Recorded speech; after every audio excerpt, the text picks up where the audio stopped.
I'm a Leitrim girl. It's in me blood. Good farming stock, that's my heritage. The land calls to me.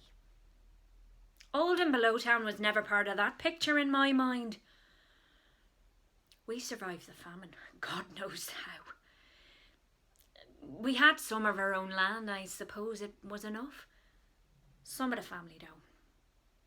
They moved to the Lincolnshire countryside during the famine period, and they spoke of a more peaceful, settled life than most folks had in Ireland. I was tempted, I have to say, and before I knew it, I found myself in the countryside again. Only this time, it was in England.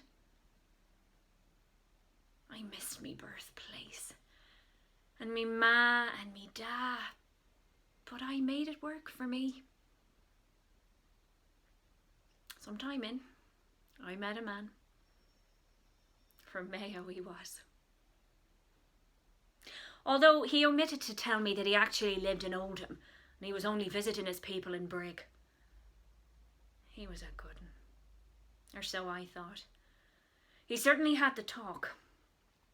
And so I married him. And before I knew it, I was working and sleeping in a cotton mill. And yes, you guessed it, it was in Oldham. How had this happened? 4 daughters, and the 2 of us living in a back-to-back, working in a grimy town.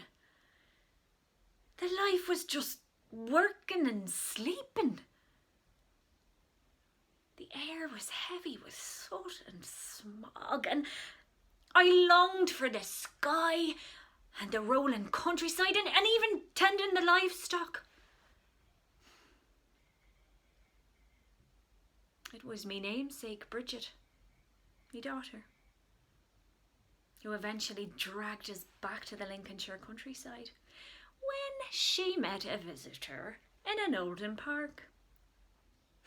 The decision was made for me on that day. Those Oldham days were hard. But in a way, I'm grateful for them because I appreciate the time I get in my home from home now.